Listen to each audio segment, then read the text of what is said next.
Om Sahana Vavatu Sahanau Bhunaktu Sahaviryam Karavavahai Tejasvinavadhitamastu ma Vidvishavahai.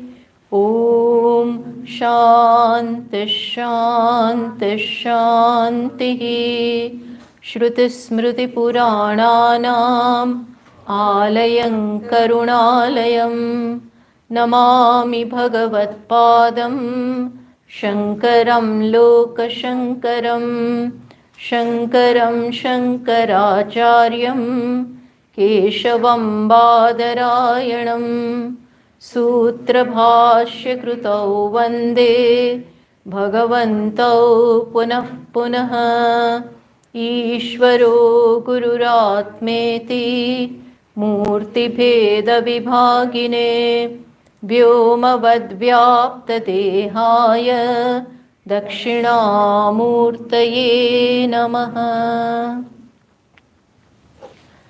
So, we are talking about the famous verse of Vivek Chudamani, and it is Durlabham Trayamevaitat Devanugraha Hetukam Manushyatvam Mumukshutvam Mahapurusha Samshrayam, which means that these three things are very rare, and it is there because of the grace of Ishvara. Deva Anugraha Hetukam.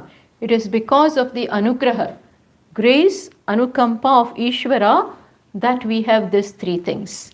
Which are they? To be born as a human being, then to have desire for freedom, and the third one is to find the right teacher to guide you. Now, all this is Durlabham. Durlabham means rare. It's not that easy, and therefore we cannot take it for granted. We have to work for it. Just as to be born as a human being, again, it is purely Ishvara's grace that out of so many species, you get to be born as a human being. It is the result of so many good karmas. It is the result of many, many meritorious deeds. Okay, you are born as a human being, but then you are born as a human being, right? But unless one has desire to become free, unless one has desire or the longing to come out of this life of limitations, because limitations are not our nature. It is not the Swarupa of Atma. It is not the Swarupa of my reality. And that is why we cannot stand limitations. Limitations of time, limitations of place, limitations of objectivity. A human being and everyone is limited by so many things. And these limitations not being our nature, we cannot stand it. We cannot accept it. Nobody can be happy with these limitations. And still, not to be aware of this, in as much as to come out of the limitations, human being pursues dharma, artha and kama. These are the natural desires in ignorance. And that is why there are four purusharthas: artha, kama, dharma and moksha. But the first desire which registers in the heart is for kama. And kama cannot be without security and artha. So these two are there. And it is with these tools, it is with this two that human being tries to come out of different kinds of limitations which he feels. There is this constant desire to be happy. Sukha praptihi, atyantika dukkha nivrittihi. This is the desire. I want to be happy. How much happiness do I want? Limitless happiness. Everybody but everybody is constantly seeking limitless happiness. Since he doesn't find it, or he may find it in some things, and that is why he runs after sensuous pleasures, he runs after those pleasures, thinking that they will give me happiness. And these kind of things also doesn't come free. So that is why he has to work for artha, that is security also. So he builds around him a wall of security. He tries to build around him, thinking that this will make him secure. But this doesn't happen. With all the securities, with all the pleasures, still one doesn't feel that complete. That sense of completeness doesn't come. This is a fact. Because he is looking for happiness where it is not. Had he looked in the right place, he would have found it. But since he looks in the wrong place, where it is not, that is why no matter how much he searches, how much he runs after that, he may go in all the three worlds, up and down, but he won't find it, because it is not contained there. Kathopanishad says, Nahi adhruvaihi dhruvam prapyate. Where you are looking for happiness, those things in the world outside, in the objects outside, in the people outside, we are seeking happiness, but we don't find it. Why? Because they are adhruva. Adhruva means they are themselves limited. They themselves are not stable. They themselves are inert. But we look for happiness in these things. And that is why everybody fails. Everybody fails to find that dhruvam. Dhruvam means definite. Dhruvam means that which is the source of lasting happiness. That which is real. We don't find it because it is not contained there. But if one stops, if one takes a pause in life and asks oneself that why am I not finding? What is wrong? I tried so many things. Why am I not able to find it? But for this to occur, what? To be able to question, to be able to pause and take stock of life and ask oneself that why so? In spite of so much hard work, in spite of time and energy being given to that, why am I not finding? This question doesn't arise. Generally speaking, this basic question, this fundamental question, this probing question doesn't arise in everyone. In 99% of people, this doesn't arise. Which means what? That mumukshutvam is rare. Mumukshutvam means desire for this, desire for knowing the real, desire for finding the real. And you are not finding it. So that desire should arise, but it doesn't arise. Why? Why it doesn't arise? That is a moot question. And that is why here Bhashyakara says that mumukshutvam is also rare. It is the result of Ishvara's grace. Now, does it mean that Ishvara at randomly distributes grace? Does he? Because it is said here, Deva Anugraha Hetukam. It is the result of the grace of Ishvara that these questions arise, that this mumuksha arises. So do you mean to say that this grace Ishvara distributes according to his likes and dislikes? Let me distribute some here. Let me not distribute to this one. No. This kind of partiality is not to be found. Ishvara doesn't work according to his fancies. Then he would no more be Ishvara. We will have nothing to do with such Ishvara, such God, who is partial. Partial to some and cruel to others. Soft corner for some, and so gives him all the lollipops, gives him everything, mumukshutvam, manushyatvam, everything? No. Which means what? Something has to be done on our part. To earn this grace, to earn, Ishvara is nothing but compassion. Constantly the grace is showering from him. But if we are not ready, we cannot take it.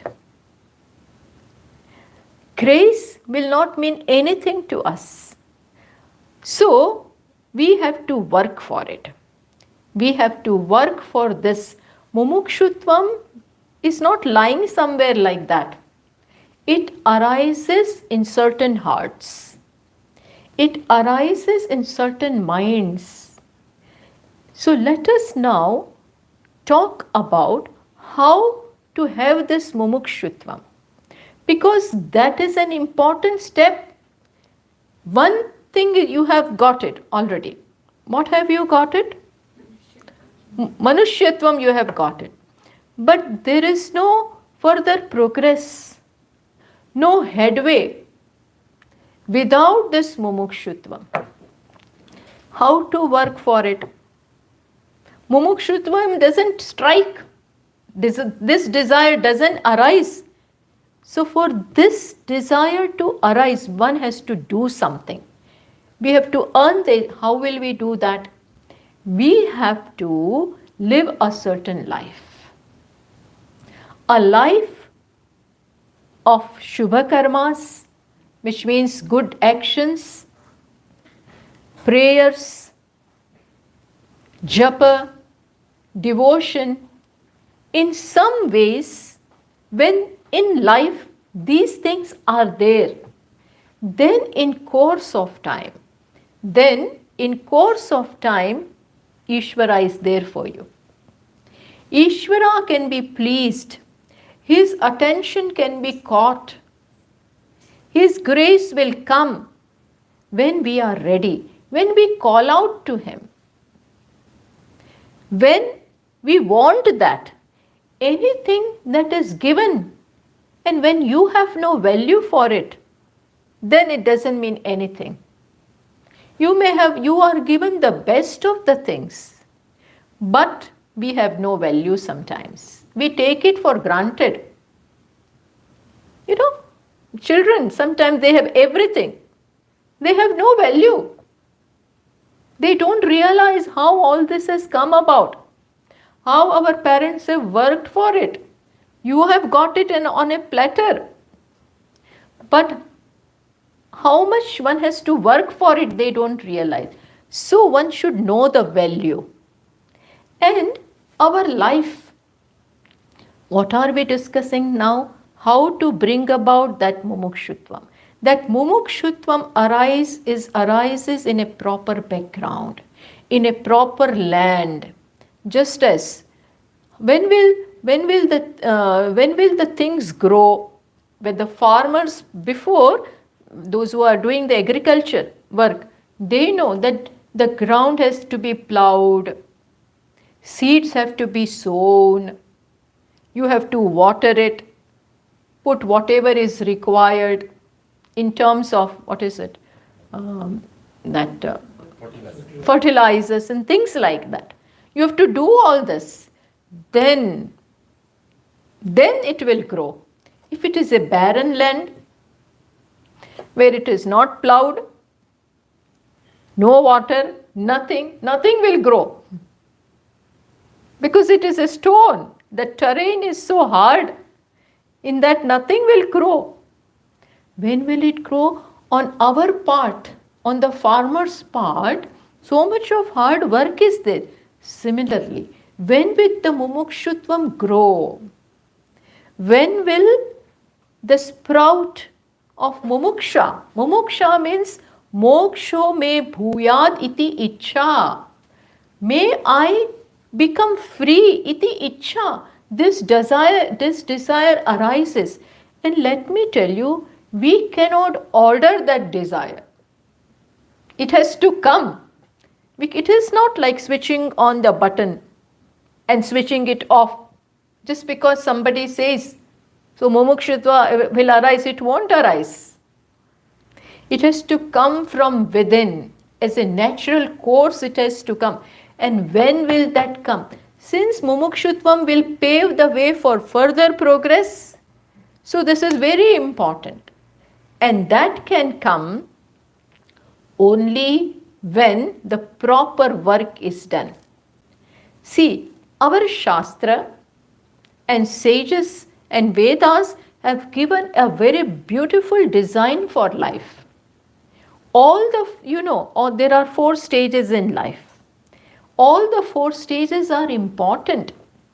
Brahmacharya ashram, then Grihasthashram, second stage of life, then Vanaprastha, and what is the final one? Sannyasa ashram. But the way it is designed, ultimate goal is sannyasa is for moksha. So the vision of the Vedas, the goal of the Vedas is nothing but moksha for everyone. Because it is the goal. There is nothing better than that. In fact, there is no happiness other than that. And that we discussed yesterday. That moksha can be attained only in this human embodiment, in no other life, no other form. You require human embodiment for that.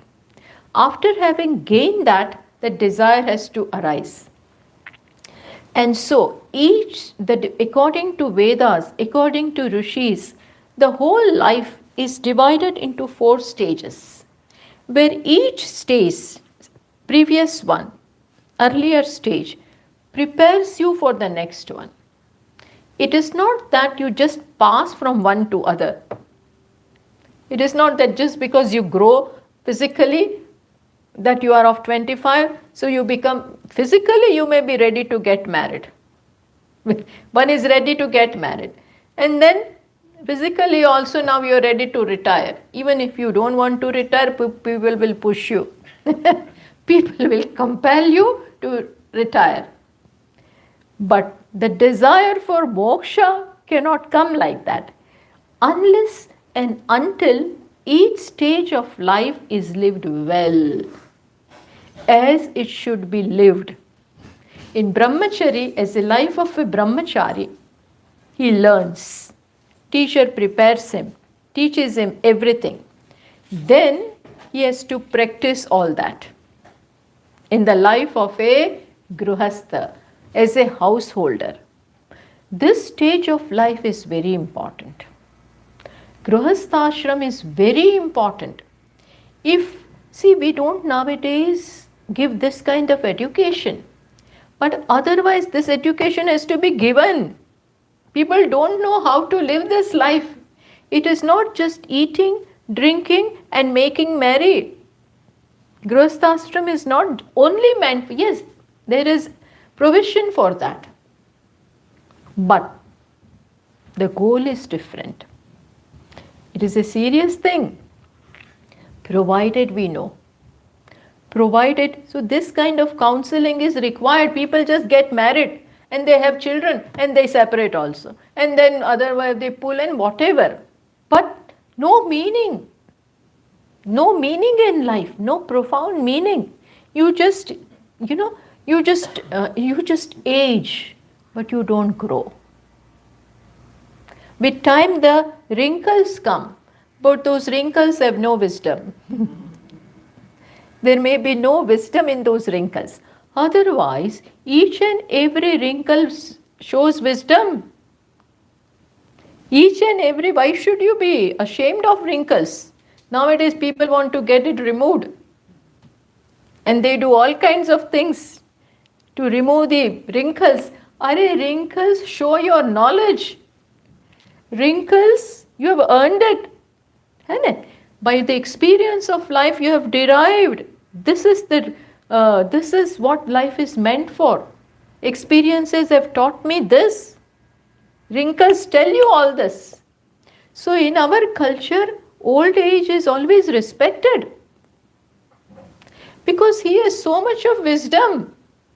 He has gone through everything and derived so much from life. Old age is not to be thrown somewhere.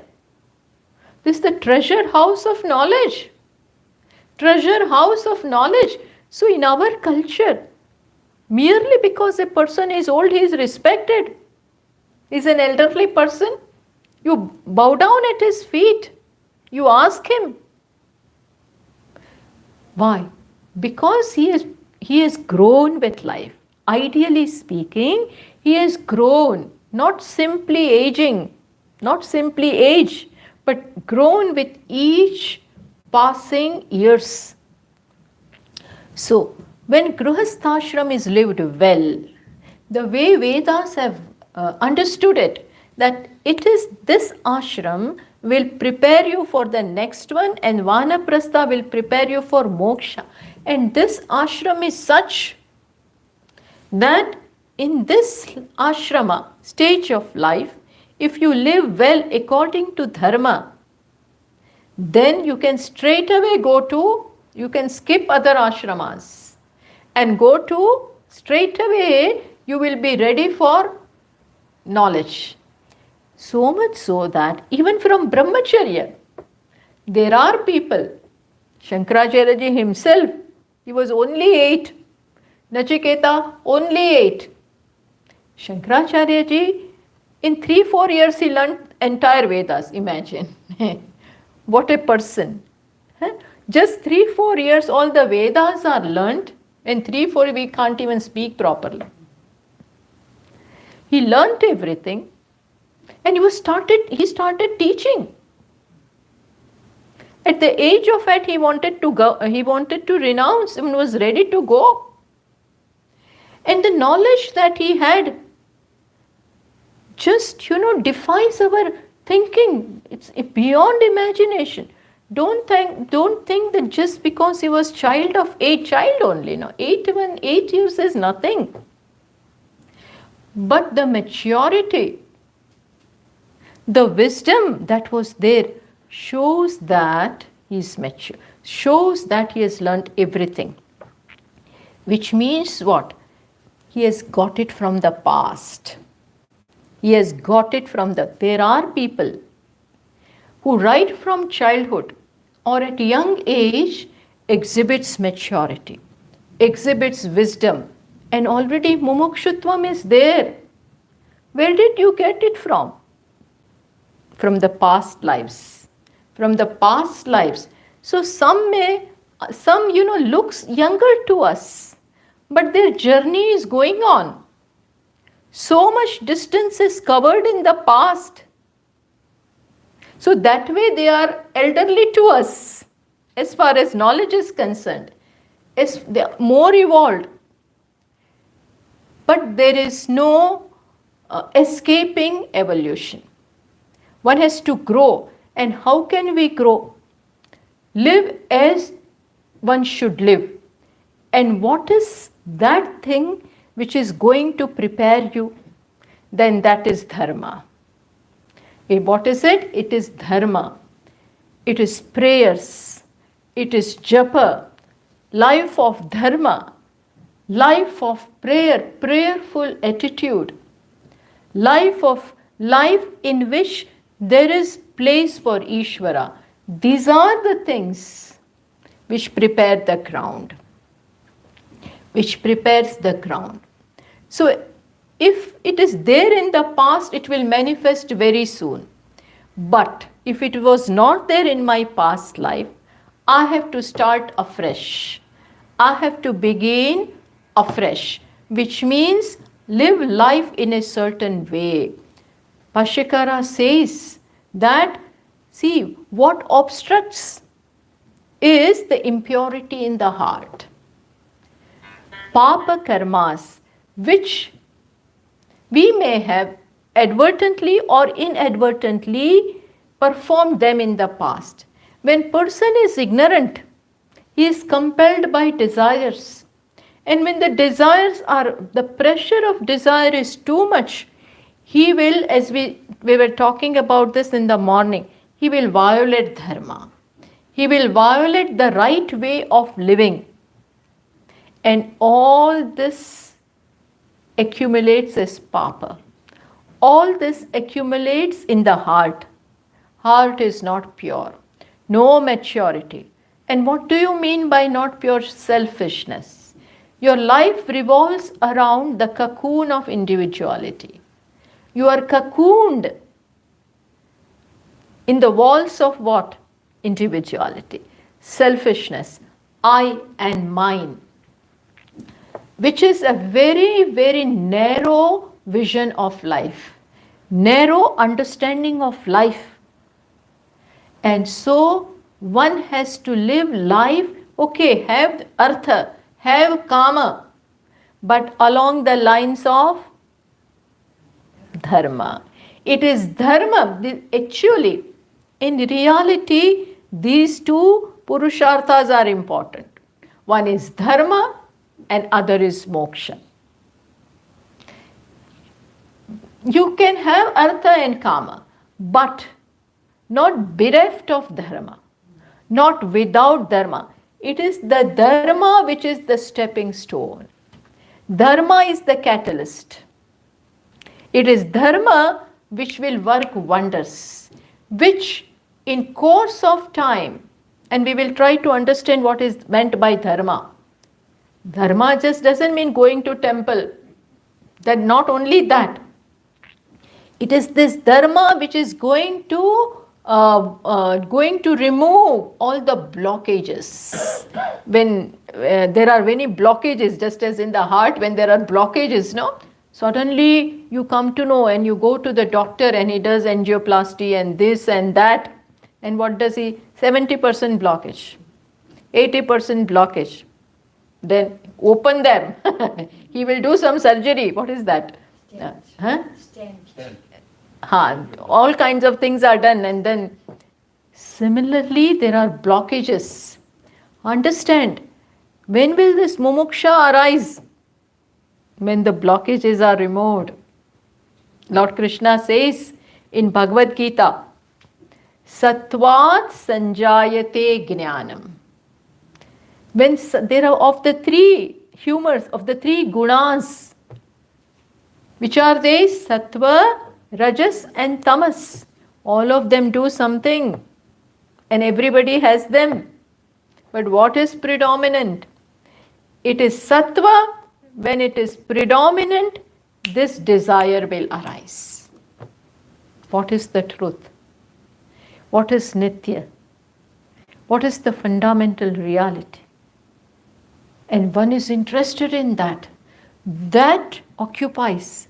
But if sattva is not there, sattva means purity, purity of heart, selflessness, placidity. When that is there, but if rajas is there, rajoguna means rajaso lobha evacha. Rajas means greed, rajas means attraction for the world, rajas means attraction for glamour and kama and all that.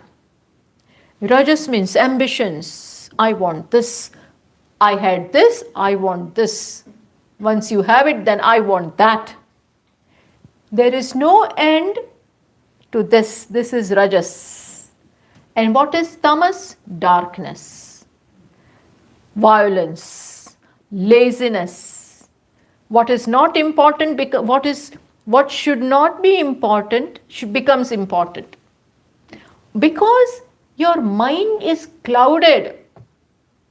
When the mind is clouded, when the clouds are there, you don't see anything. It is dark.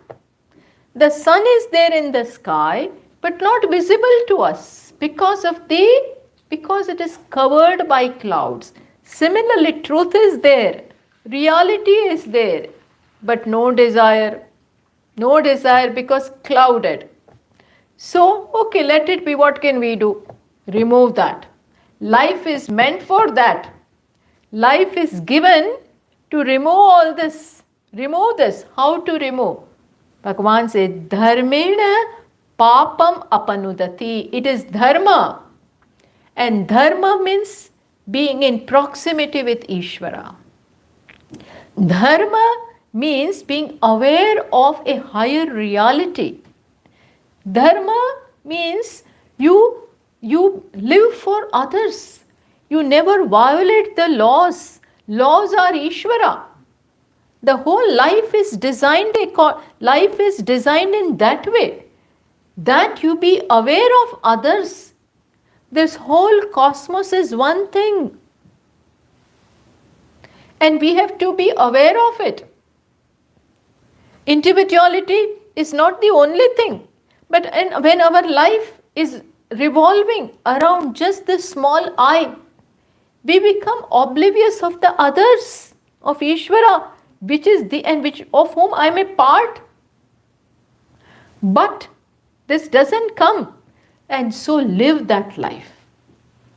Shastra has designed Grihastha in such a way that if you follow that, then automatically you will be in alignment with Ishvara. Alignment with Him. And being in alignment with Ishvara, being in alignment with the cosmos, will automatically purify you, will automatically remove the blockages. It is said, Jnanam utpadyate pumsam kshayat papasya karmanah. All the papa karma has to go. They have been done, right?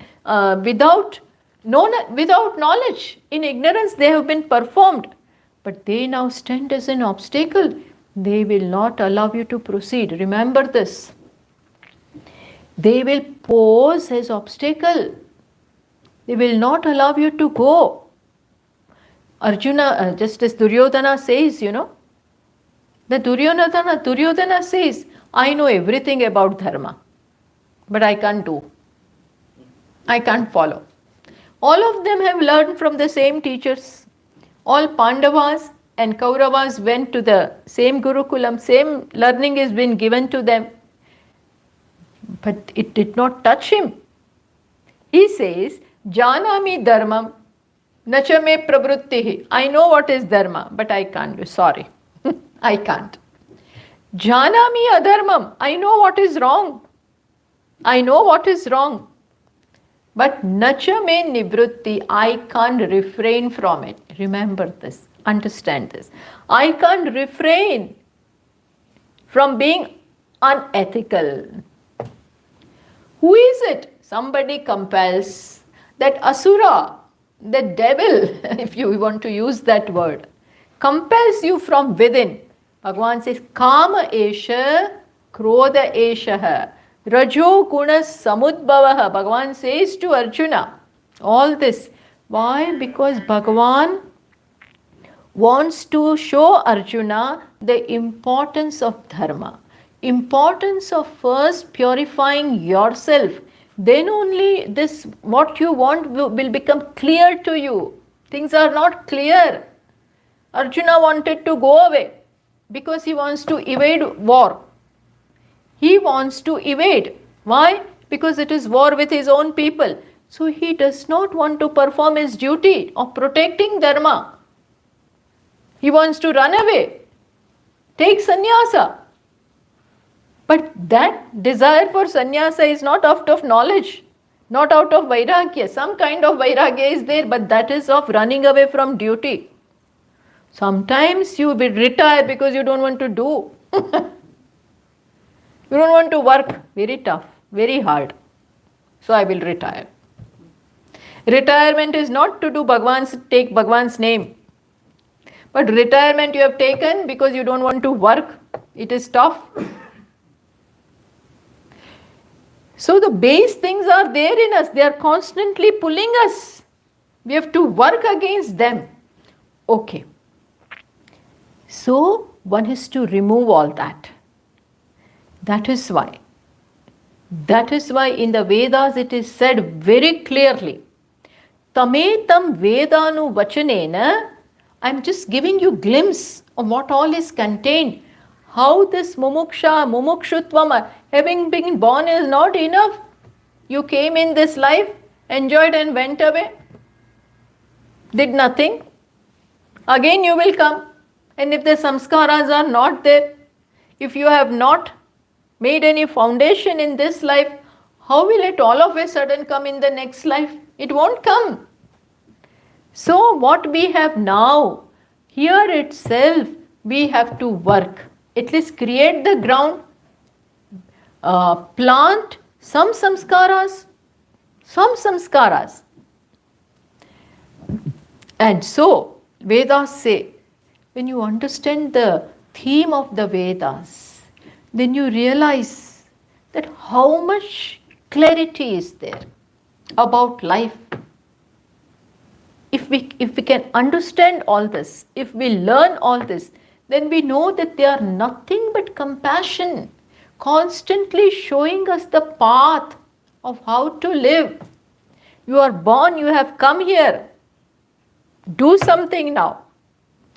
Take steps, take higher steps, don't go down. Don't go down.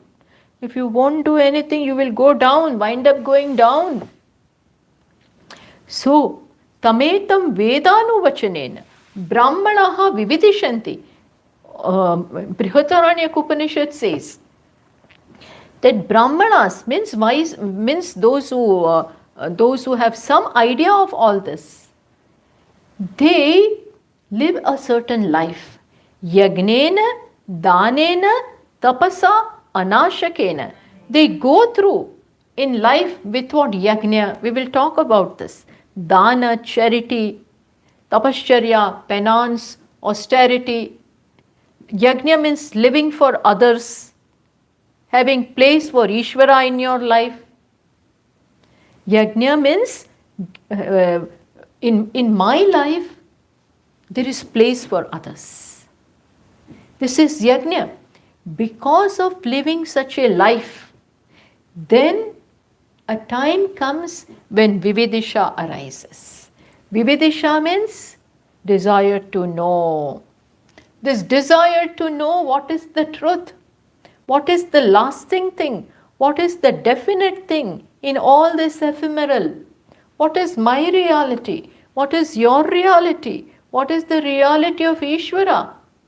These questions, for these questions to arise, the desire has to be there. When can they arise? As I said, proper ground is there.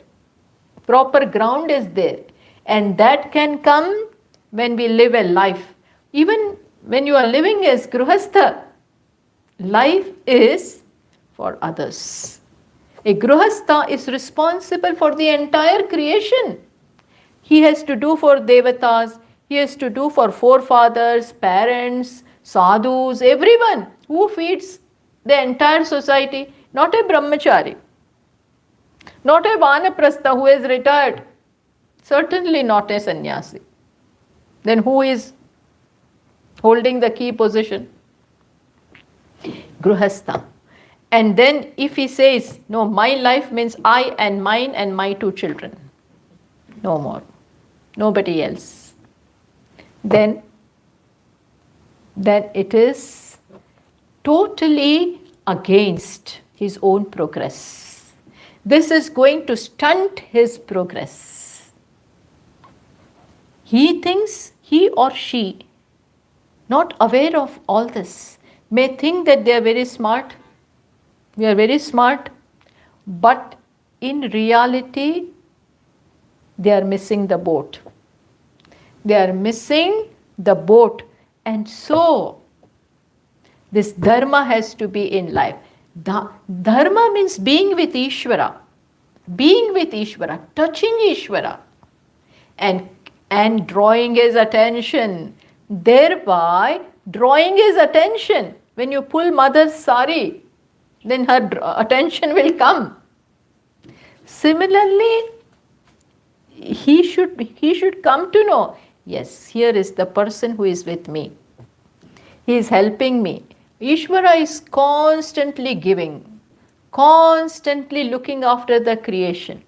Bhagavan says in Bhagavad Gita that I don't have to gain anything. Nana vaptam avaptavyam varta evacha karmani. Bhagavan says, I don't have to gain anything, but still I am day and night working for the betterment of creation so that everybody is benefited. And if somebody joins in this, if others join in this, naturally they become what? Beneficiary of Ishvara's grace. You attract his attention because you are in line with him. So, our life should be in harmony with the truth, harmony with the prevailing dharma, fundamental laws, values, right attitude. Automatically you are paving the way for best of the things to come, for mumuksha to arise. That is why Lord Krishna keeps on insisting in Bhagavad Gita. Arjuna kept on asking, why not sannyasa for me? He wanted sannyasa. He wants to renounce. As I said, not out of understanding. He wants to run away to avoid a difficult situation. So many people just go away because they don't want to get into all these problems.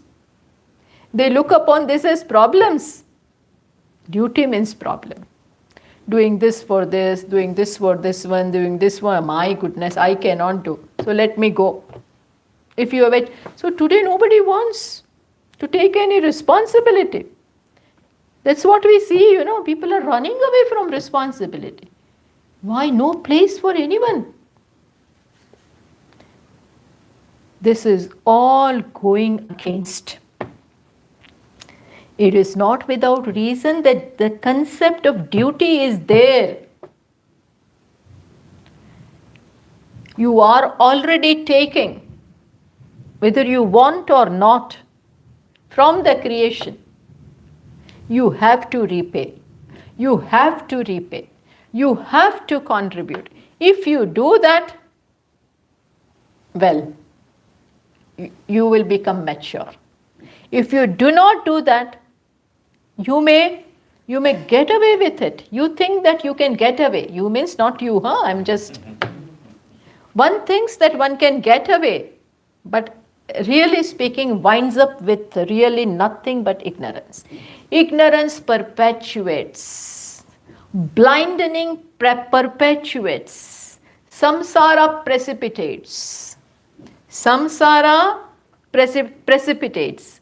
I will be going round and round and round in this shopping mall. People don't realize this. So, as I said, Arjuna kept on asking, why should I not go away? Why should I live this life of duty, karma? I will rather prefer nivrutti. Lord Krishna never for a moment never for a moment validated that. On the contrary, what did he say? Yajnarthat karmanon yatra. Do yajna karma. Yajna karma means actions done keeping Ishvara in mind.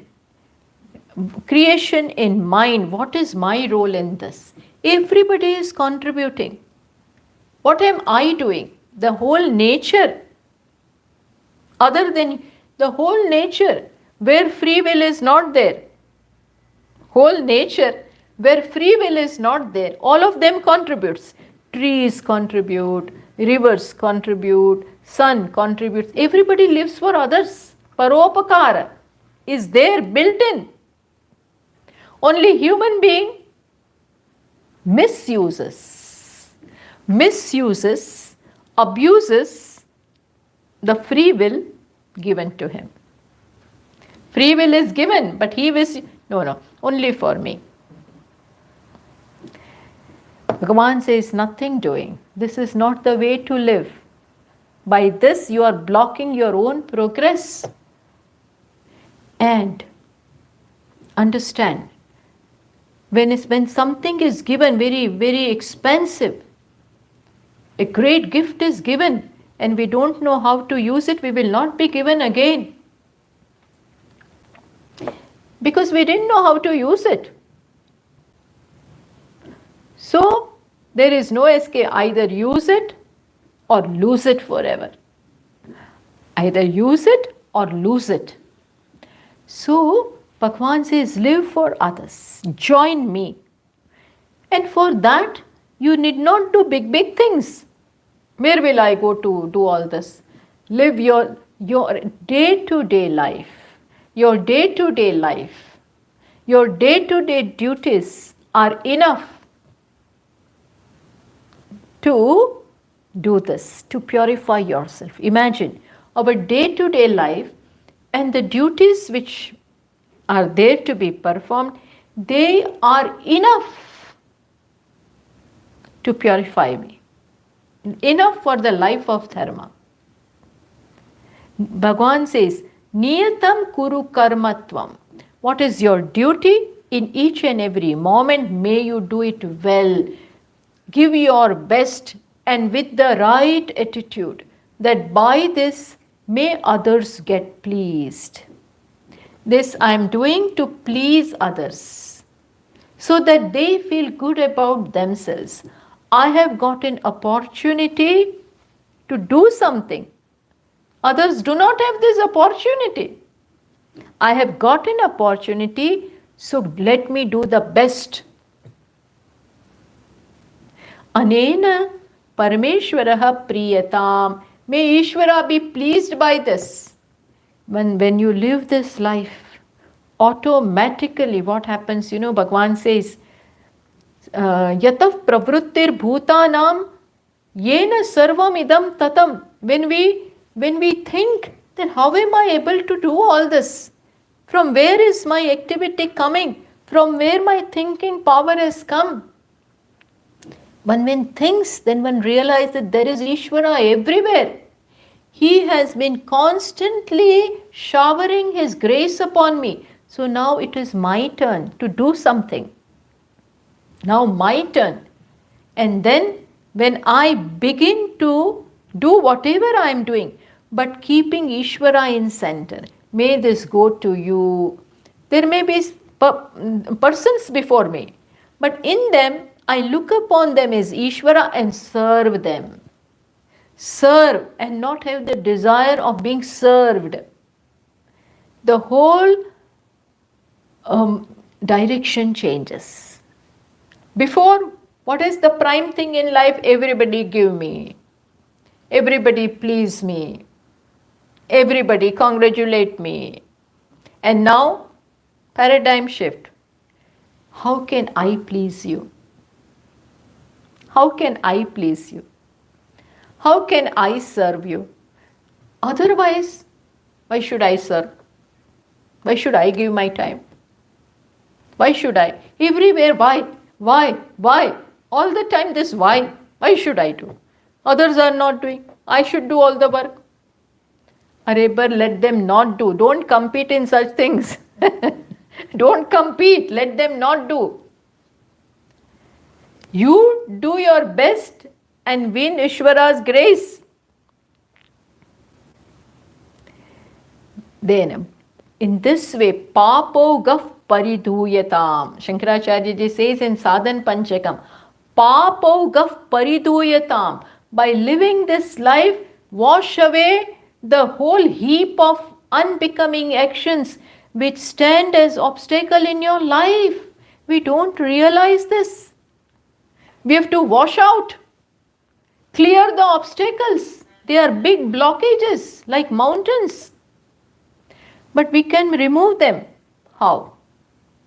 Tene shasya vidiyatam apachitihi. May you serve Ishvara. May you do best in whatever opportunity you get. Don't look upon it, why this has come upon me. Rather than that, either you can look upon a thing as, why did I have to do all this? Why should I be bothered? Or the other way is, oh my God, Bhagwan, Ishvara, and the creation gave me this opportunity. I'm honored. You can look upon one thing in this way. Either becomes a big burden. Either it becomes a burden, or I got the privilege. We speak like this, no? It is my privilege. So look upon this as privilege. Sincerely, not in words. Not in words. Oh Bhagavan, thank you that I got this chance to serve you. This Hanumanji says, yeah? He's the way, look at the Hanumanji's position. He sits like this. Why? So that he can get up. Moment Rama wants something. Moment Rama has some order, he can just get up. Otherwise, I will have to get up. Things take time to get up from the slumber. Body doesn't work, back doesn't work, knees don't work. But he sits like that. Ram kaj karibe ko atura. Ram kaj karibe ko atura. Oh, I'm chosen. So eager. Remember that? When he was going to Lanka, flying, then in between that Mainaka mountain came. He said, oh Hanumanji, take rest on me. You have to cross a big ocean. You can take rest on me. Bhagwan says, no time. Hanumanji says, where is the time to take rest? I have to finish my work. I cannot afford to take such rest. Aram, I cannot do. So this attitude, Lakshman, all the time awareful. Rama and Sita are sleeping at night. For 14 years he did not take a wink. Why? Sumitra had told him, you have to look after this too.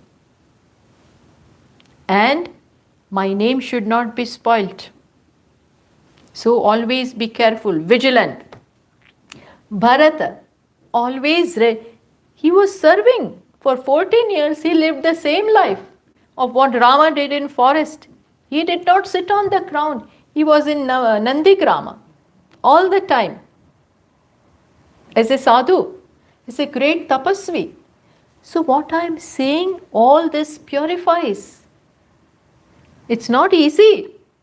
Then when everything is pure, when you work like this, seva is there. Siddhim vindati manavaha. Bhagavan says, one gains siddhi. Siddhi means success. With success, I will have lots of money, power, status. Yeah, that is also siddhi. But the real siddhi, the real success is on what? Purity, charity, magnanimity of heart, where there is place for others, where there is no sense of division. Don't think that the desire for moksha will come just like that. Oh, you are, no, from tomorrow I am going to work for moksha. Forget it. It won't come like that. Such hard work is required. If we have done it in the past, you have it. But if you have not done it in the past lives, start, begin. Siddhim vindati. One gains this success. What is the first level of success? There are stages of success. The first level of success is purity. Purity, antakarana shuddhi happens.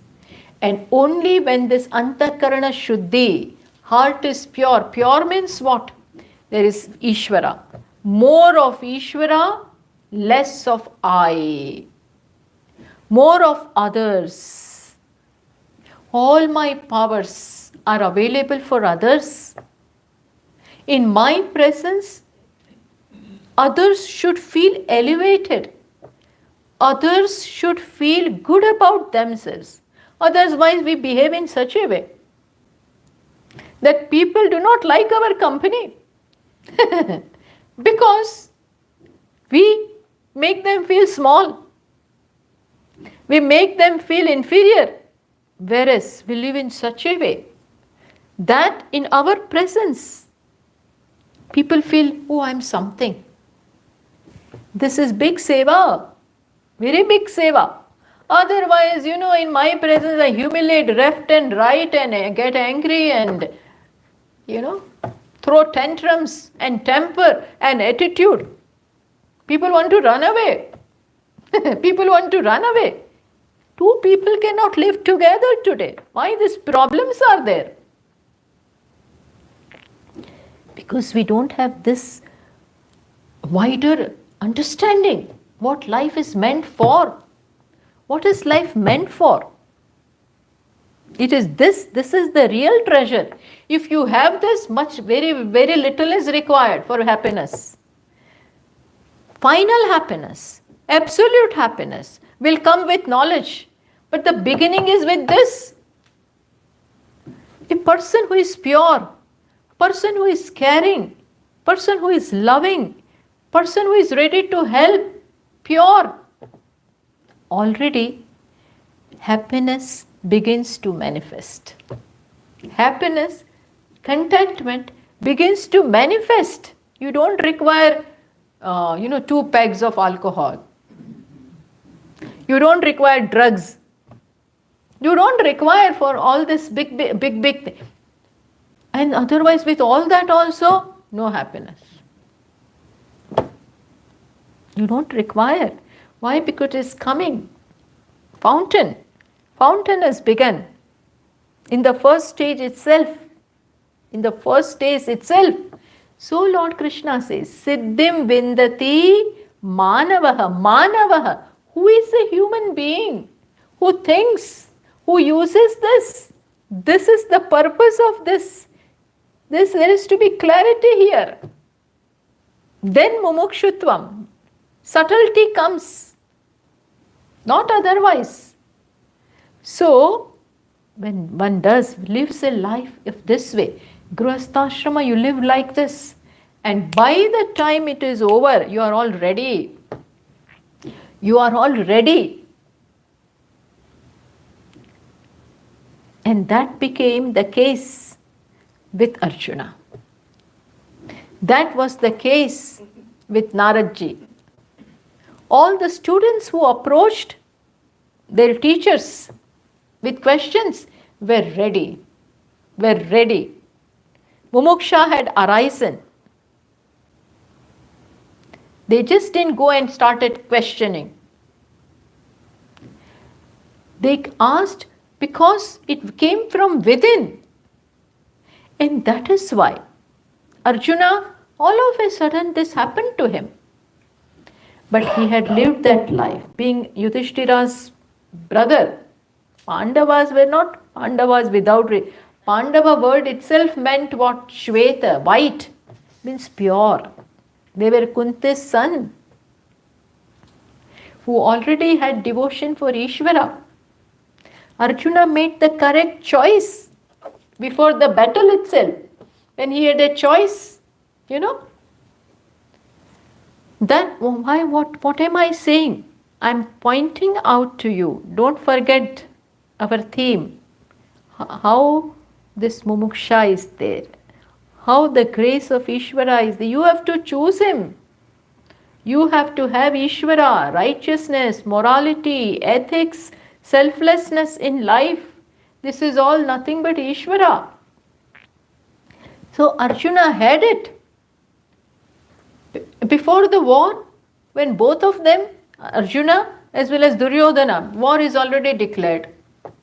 So both of them go to Lord Krishna for help. When the war is going, on which side are you? Please give us aid. On which side? Lord Krishna said, Duryodhana today went first and sat. Today he went first and sat near the head of Lord Krishna. Krishna was sleeping. And he, being very proud, he sat near the head. And Arjuna came later. And he sat at the feet of Lord Krishna.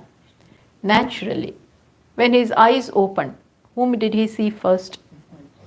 Lord Arjuna he sees. Duryodhana, and he said, what have you come for? So Duryodhana, I have come first. Duryodhana immediately blurted out, I have come first. So Lord Krishna said, but I saw Arjuna first. Plus, he is younger to you. So first choice will be given to him. Right there the grace was flowing. Right there it was flowing. And he said, both of them said, okay, war is coming, now we require your aid. Bhagavan said, two choices are there. Either you can have my entire huge army, or you can have me. Or you can have me. But me without any weapons. And I will not do anything. I will be a VIP person. I won't do a single thing. Sometimes such VIPs become a big burden. Don't do anything and we have to be all the time. What do you want? Pani, this, that. Bhagavan said, I will not do anything. So, now Duryodhana is worried that, see, what was his mind? Rajas and Tamas. He was nothing but Rajas and Tamas. So he is worried that Arjuna is given first chance and naturally he will ask for the army. And I will have this person whom I don't want. This is stress in his mind, stress going on in Arjuna's mind, Duryodhana's mind. So, but first chance is given to Arjuna. So Arjuna, without a second thought, what did he say? You be with me. I want only you. Bhagavan said, remember, I'm not going to do anything. He said, you be there and run my chariot. Bhagavan said, okay. So Arjuna, Duryodhana was very happy. But why, what made Arjuna choose Ishvara? On one side is war time. On one side is huge army. And you choose Ishvara, just one person. And that too, he is not going to do anything. Just show, decoration. But what made him choose? It's not without reason that Bhagavan was all for him. Bhagavan said, you are my friend. Bhagavan says, I love Dhananjay, you are me.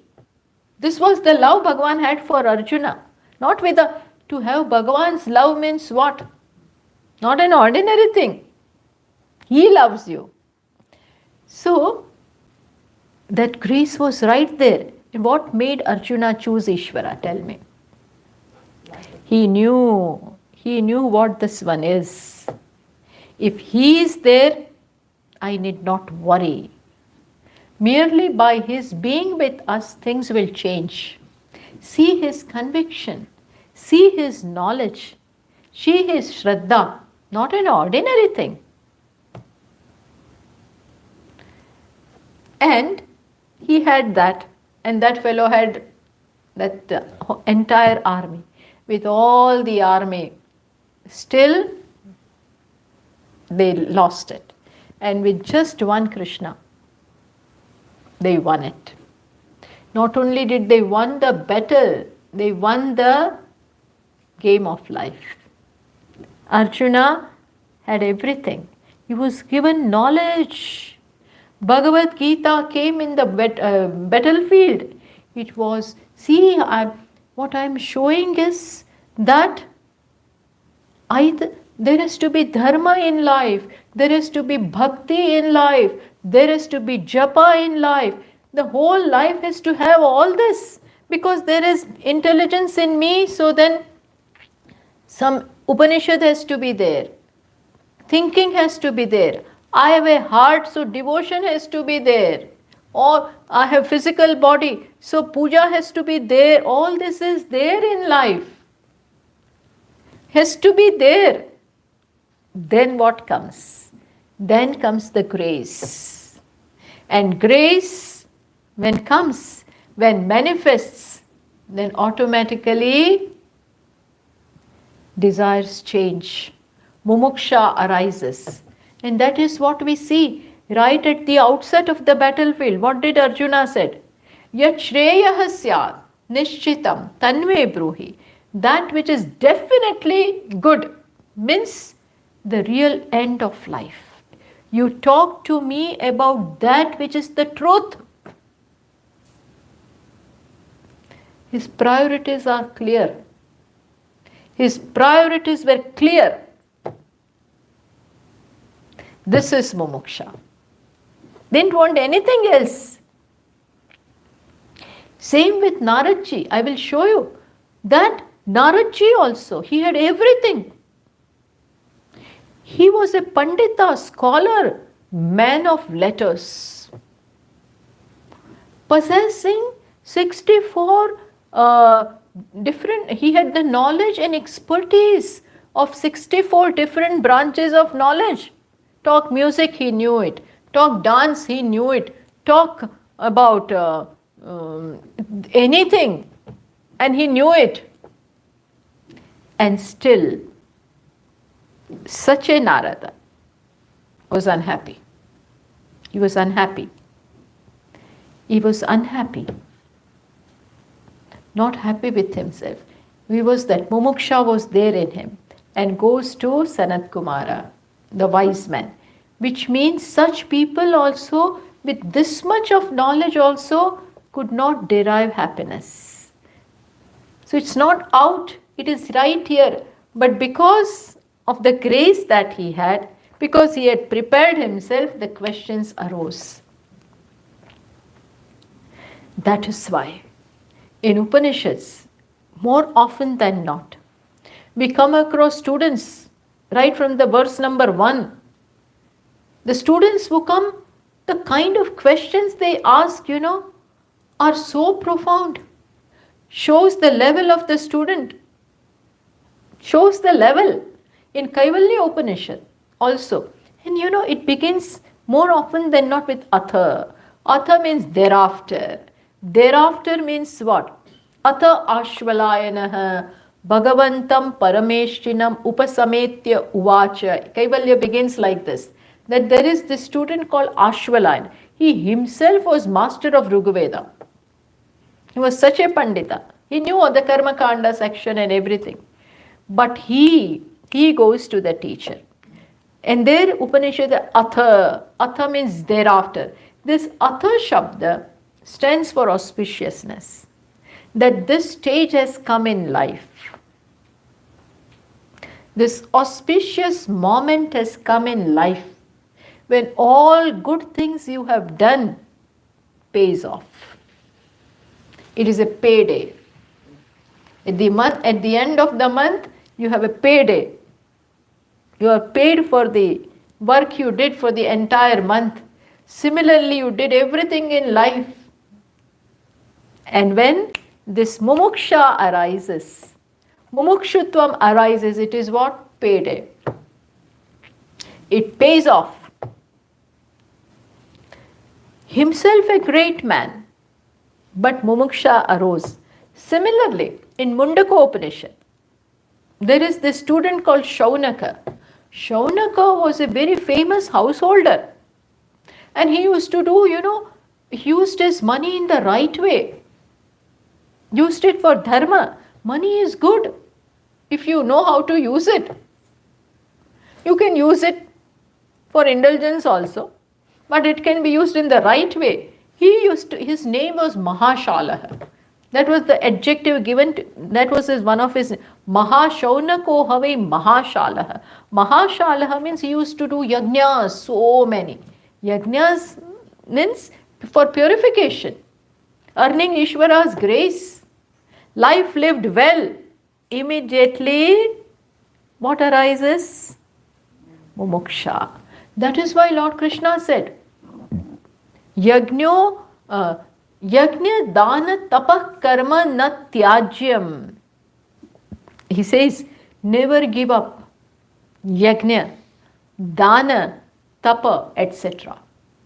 Anusthana, some helping, some reaching out. Dana, tapaha, austerity, japa also, prayers, all this, we will talk about this. But all, Bhagavan says, never give up. Don't give up.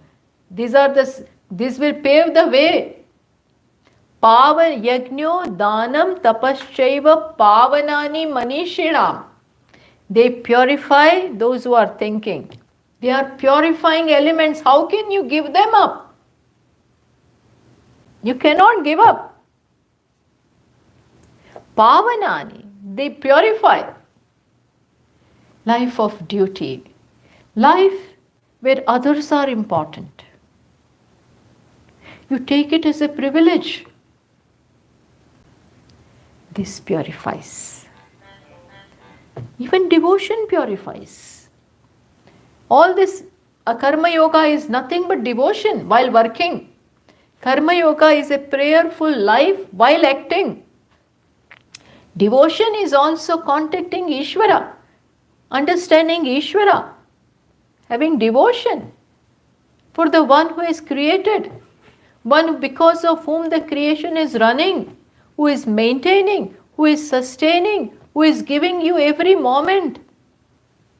Kenopanishad, the student comes and asks, Kene shitam patati preshitam manaha. Who is it because of which my mind is working? Who is it because of whom I am able to speak? Which means he has this awareness, some insight into that which is not seen. Some insight. Why? Because the blockages have gone. Blockages are removed by living a life, whether in this life or in past lives. You have earned the grace, devotion. Meera says, what kind of devotions he has? Mere to Giridhar Gopal. Dusaro na koi. Sara jaga dekhya. I have seen everything. I did not find anyone. Only you are there for me. One and only. How can Ishvara stop from coming in your life and showering his grace when this kind of heart is there? We have to have this heart. Bhagavan, of all the places, chose to come in Vrindavan. Why? Not in other place. Vrindavan is something. Gopis were there. Nanda Baba was there. Yashoda was there. You know what Vrindavan is? Where Krishna grew up. Gopis loved him. Yashoda loved him. Nanda Baba loved him, even though they were not his parents. Understand, this love purifies. Love purifies when it is for Ishvara. When it is for ephemeral things, it binds. It binds. But the same love one for Ishvara, it releases. It releases. Japa, what else is there? Japa also removes the blockages. We know about that Valia. He was a robber. And when Naradji came and said, oh, this robbing is not going to help you. So what should I do? He said, take Ramanama. That will compensate for all the wrong things that you have done. So he said, I can't even utter Rama. Was such a there is no simple word than Rama. But he said, I can't even utter that. So how was he uttering Mara? That much also, that crudeness was there. He could not even utter that. But Japa, Ram, with trust, commitment. Rama, Rama, just gave himself to that and forgot everything.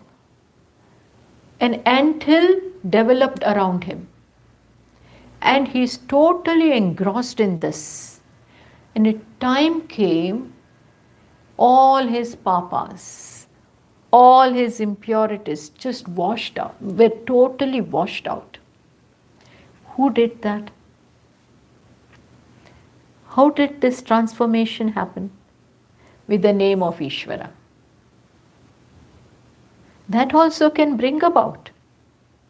When faith is there, when commitment is there, sincerity is there, he was totally transformed. And when he woke up, after this, he became Valmiki Rishi. He became a sage. The great, he has nothing but devotion for Rama. And he wrote Ramayana. Imagine a robber transformed into a sage, wrote Ramayana. He was chosen for this, which Ramayana continues to inspire for all the times to come. Came from his heart. So what I am saying, that one has to do this. This mumukshutvam, not easy. So much has to be done for it to arise. Proper life, dharma, morality, Ishvara, devotion, japa, prayerful attitude. This will change. This will metamorphosize and change. And then different heart is changed now. Now no more are you interested in number one position. Now money and these things don't matter afterwards. Now you are no more interested. What are you interested in? What is reality? This we will talk tomorrow. And then things are now slowly. The progress is there. Then the teacher comes. It's not without that the teacher will come. It is in reply to a need that has arisen. It is in reply to the need which has arisen. Otherwise, even if they come, it doesn't matter. One more person who visits and goes. So it is in reply. Okay? So we will continue with this tomorrow. Om Purnamatah Purnamitam Purnat Purnamudachyate Purnasya Purnamadaya Purnameva Vashishyate. Om Shanti Shanti Shanti. Harihi Om Shri Gurubhyo Namaha. Harihi Om.